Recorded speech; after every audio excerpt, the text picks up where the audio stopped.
لا يزال الخير حيا لا يزال إن في الدنيا سلاما وظلال أخبر الأيام. اور نبی اکرم صلی اللہ علیہ وآلہ وسلم نے حسان بن ثابت رضی اللہ تعالیٰ عنہ سے کہا شعر کہو. حسان بن ثابت رضی اللہ تعالیٰ عنہ نبی اکرم صلی اللہ علیہ وآلہ وسلم کے ان صحابہ میں سے تھے جو بہترین شعراء، جو بہترین شاعر تھے. تو حسان بن ثابت رضی اللہ تعالیٰ عنہ ممبر پر تشریف فرما ہے اور نبی اکرم صلی اللہ علیہ وآلہ وسلم سامنے ہے. نبی اکرم صلی اللہ علیہ وآلہ وسلم کے چہرے کو دیکھ کر، چہرے مبارک کو، چہرے انور کو دیکھ کر نبی اکرم صلی اللہ علیہ وآلہ وسلم کے شان میں اشعار کہہ رہے اور فرمانے لگے وَأَحْسَنُ مِنْكَ لَمْ تَرَ قَطُّ عَيْنِي وَأَجْمَلُ مِنْكَ لَمْ تَلِدِ النِّسَاءُ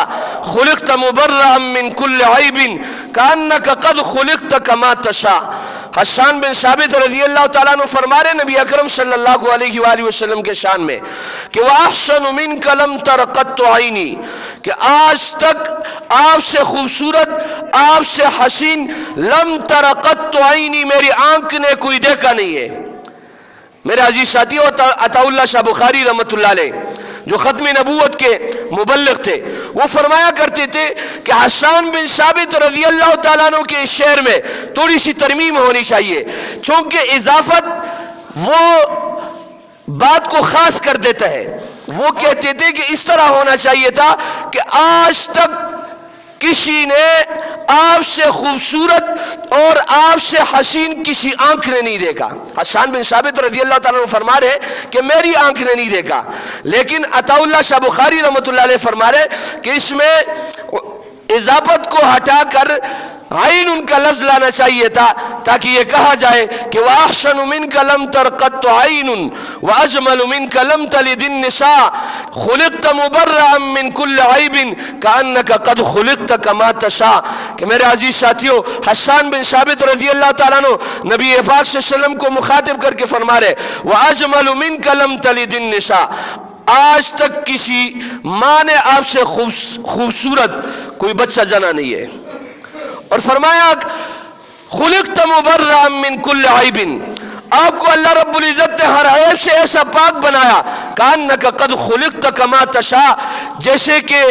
آپ چاہتے تھے اسی طریقے سے اللہ رب العزت نے بنایا. اگر کسی مصور کے ساتھ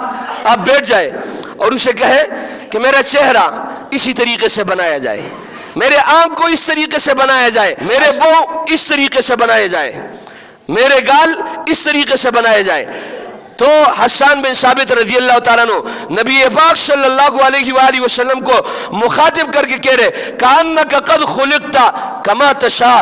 آپ کو اللہ رب العزت نے ایسا بنایا جیسے آپ چاہتے تھے. اور میرے عزیز ساتھیو، نبی اکرم صلی اللہ علیہ وآلہ وسلم کے شان میں فارسی کا ایک شاعر کہتا ہے حسن یوسف دم عیسیٰ ید بیزا داری آنچ خوبا ہما دارن تو تنہا داری. کہ یوسف علیہ السلام کا حسن اور عیسیٰ علیہ السلام کے معجزات، ید بیضا موسیٰ علیہ السلام کا ید بیضا، اور وہ تمام خصوصیات جو ہما پیغمبر کو، جو تمام پیغمبروں کو، جو تمام انبیاء علیہ السلام کو دیے گئے تھے، آنچ خوبا ہما دارن، وہ ساری جتنے خصوصیات رکھتے تھے تو تنہا داری، وہ ساری خصوصیات آپ میں یکجا کر دیے گئے. یعنی نبی پاک صلی اللہ علیہ وآلہ وسلم کو ان ساری خصوصیات کا مجموعہ بنا کر بھیجا گیا. اور نبی اکرم صلی اللہ علیہ وآلہ وسلم، اردو کا ایک شاعر اس کے بارے میں کیا کہتا ہے نبی پاک صلی اللہ علیہ وسلم کے چہرے کے متعلق کہ چاند سے تشبیہ دینا یہ بھی کوئی انصاف ہے، چاند سے تشبیہ دینا یہ بھی کوئی انصاف ہے. چاند کے چہرے میں چاہیے ہے میرے مدنی کا چہرہ صاف ہے. نبی اکرم صلی اللہ علیہ وآلہ وسلم کے شان میں امت نے لکھا، علماء نے لکھا، مورخین نے لکھا، مفسرین نے لکھا، اسی طریقے سے سارے لوگوں نے لکھا. لیکن میرے عزیز ساتھیو، نبی اکرم صلی اللہ علیہ وآلہ وسلم کے متعلق ایک شاعر کہتے ہیں کہ ورق تمام ہوا مدہ باقی ہے،